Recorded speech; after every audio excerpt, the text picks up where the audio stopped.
है friends, welcome back. आज इस वीडियो में हम लोग बात करने वाले हैं सिनकम फॉर्मूलेशन के करंट चार्ट पैटर्न के बारे में कि करंट चार्ट पैटर्न के हिसाब से कंपनी के शेयर को हमें खरीदना चाहिए, बेचना चाहिए या होल्ड करना चाहिए।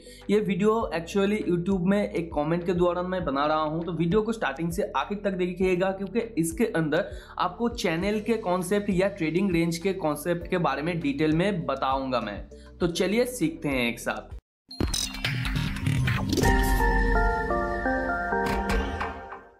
तो जैसे कि आप स्क्रीन पे देख पा रहे हैं, ये सिनकम फॉर्मूलेशन का वन डे का चार्ट है। वन डे के चार्ट में आप देख सकते हैं कंपनी का शेयर प्राइस पिछले कई महीनों से ये लगातार एक बेयर ट्रेंड में है और ये एक बेयर वेज के अंदर भी है, हम लोग कह सकते हैं। तो जनरली कोई भी ट्रेंड, मैंने बहुत बार आप लोगों को कहा है, 3 स्पाइक के अंदर खत्म हो जाता है। कभी कभी वो 2 स्पाइक भी करता है। तो 1 स्पाइक, 2 स्पाइक, 3 स्पाइक, अगर इसे हम लोग कंसिडर नहीं भी करते हैं तो 1 और 2 स्पाइक के अंदर इसका ट्रेंड हम लोगों को लगता है कि खत्म हो जा रहा है। मगर यहाँ पे और एक इम्पॉर्टेंट कॉन्सेप्ट यहाँ पे आता है, तो आप थोड़ा स्क्रीन पे देखिए। तो देखिए कंपनी का शेयर प्राइस बहुत दिनों से गिरने के बाद यहाँ पे आके कंसोलिडेट कर रहा है। और ये कंसोलिडेट क्यों कर रहा है, तो हम लोग थोड़ा लॉन्ग टर्म चार्ट के अंदर इसे देखने की कोशिश करते हैं। ये चार्ट एक हेड एंड शोल्डर का पैटर्न क्रिएट कर रहा है। जैसे कि आप यहाँ पे देख सकते हैं, चार्ट का पैटर्न कुछ देर तक ऊपर गया, फिर नीचे आने के बाद यहाँ पे ऊपर गया और वैसे ही सेम तरीके से ये नीचे आने की कोशिश कर रहा है। तो यहाँ पे 2 शोल्डर और ये एक हेड है। तो हेड एंड शोल्डर पैटर्न ऐसे ही काम करता है, आप लोग जानते हैं। तो करंटली अगर इसका सिचुएशन देखें तो जो head and shoulder pattern start हुआ था जहां से, उसके आसपास ही आके इसने फिर से देखिए बाउंस किया है और यहाँ पे यह कंसोलिडेट कर रहा है।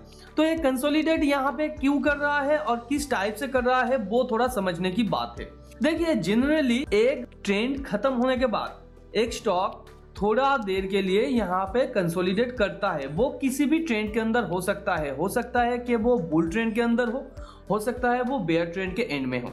तो यहाँ पे देखिए जनरली 1 स्पाइक, 2 स्पाइक, 3 स्पाइक के बाद ये बुल ट्रेंड खत्म हो गया था। तो यहाँ पे तो इसको कंसोलिडेट करना था, तो इसने क्यों नहीं किया। तो देखिए हर वक्त ऐसा होगा ये जरूरी नहीं है, मगर मोस्ट ऑफ द केसेस में, यानी कि आप कह सकते हैं मोर देन 50% केसेस में ये यहाँ पे कंसोलिडेट करेगा और कभी कभी ये डायरेक्टली एक रिवर्सल ट्रेड में चला जाता है। मगर रिवर्सल ट्रेड में हमेशा ये नहीं जाता है। ये बहुत ही रेयर केस है इस बुल ट्रेंड के बारे में। और यहाँ पे आप अगर देखें तो ये बेयर ट्रेंड का जो एंड का मूव है वो ही अभी ये फॉलो कर रहा है। तो ये इस ट्रेंड को खत्म करने के बाद या बेयर ट्रेंड को खत्म करने के बाद ये यहाँ पे थोड़ा कंसोलिडेट कर रहा है या एक ट्रेडिंग रेंज के अंदर है।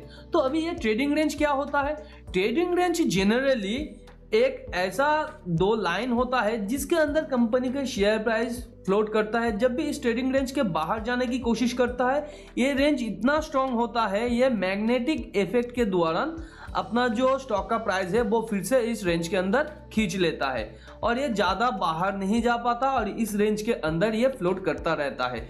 तो यहाँ पे अगर हम लोग देखें तो देखिए इस प्राइस रेंज के अंदर ये स्टॉक लगातार फ्लोट कर रहा है। यहाँ पे भी जब भी इसने ब्रेकआउट करने की कोशिश किया है, फिर से ये स्टॉक इस रेंज के अंदर चला जा रहा है। देखिए नीचे भी ब्रेकआउट किया है इसने और उसके बाद इस रेंज के अंदर चला गया, यहाँ पे नीचे ब्रेकआउट किया, उसके बाद इसके अंदर चला गया। तो जब भी कभी शेयर का प्राइस ऊपर इस लाइन के आसपास आता है तो बेयर यहाँ पे एक्टिव हो जाता है। उन्हें लगता है कि स्टॉक का प्राइस अभी एक अच्छे पोजीशन में आ गया है उन लोगों को शॉर्ट करने के लिए, और नीचे जब इस पोजीशन में आएगा तब बुल को लगता है कि अच्छा प्राइस में भी मिल रहा है ये स्टॉक खरीदने के लिए। तो इसी तरीके से ये इस रेंज के अंदर फ्लोट करता है और जब भी ये ब्रेकआउट करने की कोशिश करता है तो यहाँ पे बहुत सारा बेयर अचानक एक्टिव हो जाता है और वो लोग एग्रेसिवली शॉर्ट करने लगते हैं। तो उन लोगों के शॉर्ट के दौरान यहाँ पे ये स्टॉक का प्राइस नीचे आता है और इसके साथ साथ जो बुल यहाँ पे खरीदा था वो भी यहाँ पे अपना टेक प्रॉफिट लेता है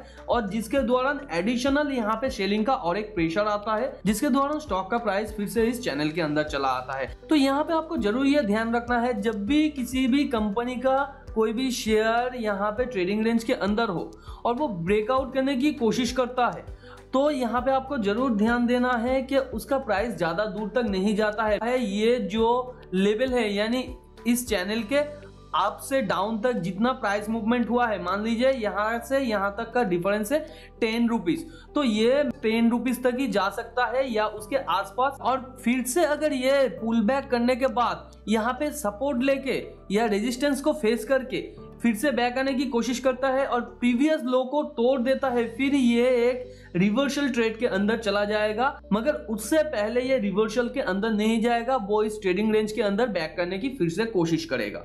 और इस टाइप का सेम केस बुल के साथ भी होता है। ये जब यहाँ पे ब्रेकआउट करने की कोशिश करता है, उसके बाद एक मेजर मूव लेता है, ये मान लेते हैं 10 रुपीज, तो 10 रुपीज तक या उसके आसपास ही जा सकता है। और उसके बाद अगर ये पुल बैक करने के बाद यहाँ पे सपोर्ट लेके फिर से ऊपर जाने की कोशिश करता है और पिछले टाइम का जो हाई है उसे ब्रेक करके ऊपर जाने की कोशिश करता है, तभी ये एक सक्सेसफुल ब्रेकआउट होता है, नहीं तो ये फिर से ट्रेडिंग रेंज के अंदर चला जाता है। और फर्स्ट टाइम जब भी कोई ट्रेडिंग रेंज के अंदर से ब्रेकआउट होता है तो आपको ये मान के चलना है ये सक्सेसफुल ब्रेकआउट नहीं होता है, ये फिर से पुल बैक करके अपने ट्रेडिंग रेंज के अंदर चला जाता है। और अगर वो सेकेंड टाइम कोशिश करता है या थर्ड टाइम कोशिश करता है तो प्रोबेबिलिटी हाई होता है कि वो ब्रेकआउट एक सक्सेसफुल ब्रेकआउट हो। मगर उससे पहले आपको ट्रेडिंग रेंज के अंदर अगर आप ट्रेड ले रहे हैं तो अगर ये ब्रेकआउट कर रहा है तो यहाँ पे सेल करना कोई भी अकलमंदी का काम नहीं होता है। यहाँ पे आपको पेशेंटली वेट करना है कि कब वो बैक करके अपने ट्रेडिंग रेंज के अंदर जाए, ताकि आप एक यहाँ पे बुल ट्रेड ले सके। और ऊपर के लिए भी सेम केस है, जब भी ये ब्रेकआउट करके ऊपर जाए और आप यहाँ पे बुल ट्रेड लेना चाहे तो यहाँ पे ये सही नहीं होगा, आपको बेयर ट्रेड के लिए वेट करना है जब ये पुल बैक करके फिर से इस ट्रेडिंग रेंज के अंदर आए। तो अभी अगर बात करें इस शेयर के अंदर करंटली क्या सिचुएशन है, तो आप यहाँ पे देख सकते हैं जब भी कंपनी का शेयर प्राइस ऊपर ब्रेक करने की कोशिश करता है फिर से इस ट्रेडिंग रेंज के अंदर चला आ रहा है, तो ऐसे करके ये यहाँ पे कंसोलिडेट कर रहा है। तो अगर आप इस कंपनी के अंदर पोजीशन लेके रखे हैं तो अभी आपका क्या सिचुएशन होना चाहिए। देखिए ऑलरेडी यहाँ पे दिखा जा रहा है कि एक बुल ट्रेंड कंटिन्यू हो रहा था, मगर वो यहाँ पे कंसोलिडेट कर रहा है और यहाँ पे आके वो कुछ देर रुकने के बाद हो सकता है नीचे भी जा सकता है या हो सकता है यहाँ से वो अपना बुल ट्रेंड कंटिन्यू भी कर सकता है। तो अगर हम लोग यहाँ पे सपोर्ट और रेजिस्टेंस की बात करें कि अगर ये नीचे जाता है तो कहाँ तक जा सकता है, देखिए तो नेक्स्ट जो इसे सपोर्ट मिल रहा है 7.70 के आसपास, उसे अगर तोड़ के नीचे जाए तो ये 6.63 के आसपास इसको और एक सपोर्ट मिलेगा। और अगर उसे तोड़ के फिर से नीचे जाता है तो 5.49 के आसपास इसे और एक सपोर्ट मिलेगा। तो यहाँ पे इस स्टॉक के अंदर जनरली इतना ज्यादा बेयरिश पोजीशन क्यों है, तो इसे समझने के लिए हम लोगों को कंपनी के फंडामेंटल को थोड़ा देखना पड़ेगा।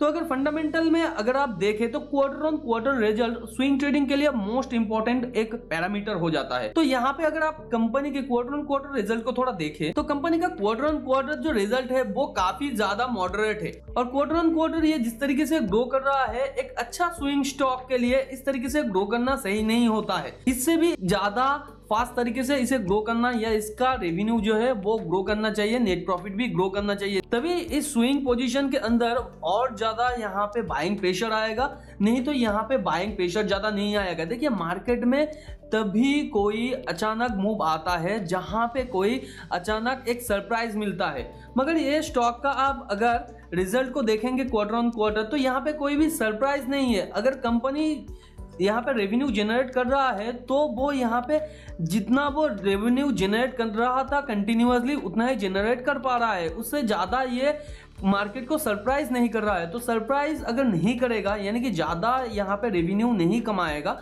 तो यहाँ पे स्टॉक का प्राइस ज़्यादा अच्छे तरीके से नहीं बढ़ेगा।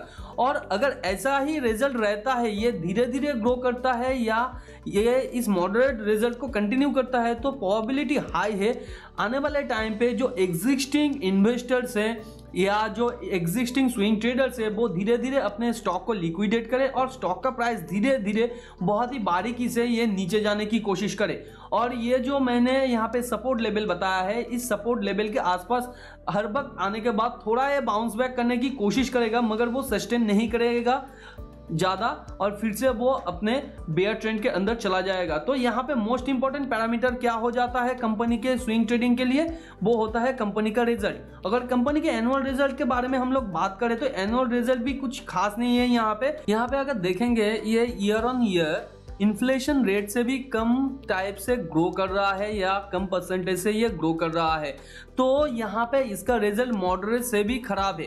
तो इस पोजीशन में इस स्टॉक का बढ़ना ज़्यादा फास्ट तरीके से वो पॉसिबल नहीं होता है। तो आप यहाँ पे कहेंगे तो इस टाइम पे क्यों बढ़ा था? देखिए, कोरोना के बाद बहुत सारा नया इन्वेस्टर मार्केट में आया था, जिसके दौरान हर एक पेनी स्टॉक के अंदर, हर एक स्टॉक के अंदर बाइंग प्रेशर आया था। ये स्टॉक भी एक पेनी स्टॉक था, 0.41 के आसपास इसका प्राइस रेंज चल रहा था, और इस स्टॉक के अंदर इस रिजल्ट के साथ जो यहाँ पे बाइंग पोजीशन लिए थे वो बहुत ही ज्यादा मैनिपुलेटिव इन्वेस्टर होगा, जो मार्केट को मैनिपुलेट करना चाहते थे, या कोई नया टाइप का इन्वेस्टर होगा या ट्रेडर होगा जो यहाँ पे अंधाधुंध खरीद लिए थे।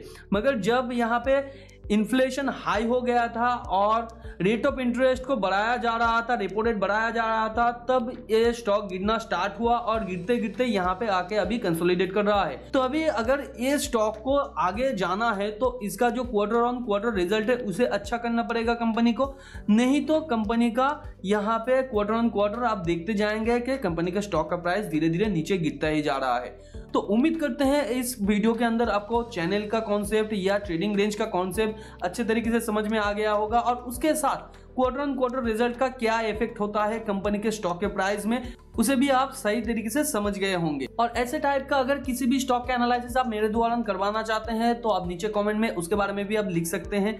अगर वीडियो के बारे में कोई भी डाउट होता है या कोई भी क्वेश्चन होता है, नीचे आप कमेंट में लिख सकते हैं। अगर आने वाले टाइम पे आप नए टॉपिक के बारे में जानना चाहते हैं तो उसके बारे में भी आप लिख सकते हैं। चैनल को सब्सक्राइब नहीं किया तो चैनल को सब्सक्राइब करके बाजू में जो बेल आइकन है उसे भी हिट कर दीजिए, ताकि नए वीडियो का नोटिफिकेशन आप लोगों को तुरंत मिल सके। वीडियो अगर पसंद आया तो वीडियो को लाइक एंड शेयर कीजिए आपके उन फ्रेंड्स एंड फैमिली के साथ जो फाइनेंस और स्टॉक मार्केट में इंटरेस्ट रखते हैं। मिलते हैं अगले वीडियो पर, तब तक के लिए खुश रहिए। Thanks for watching and happy investing.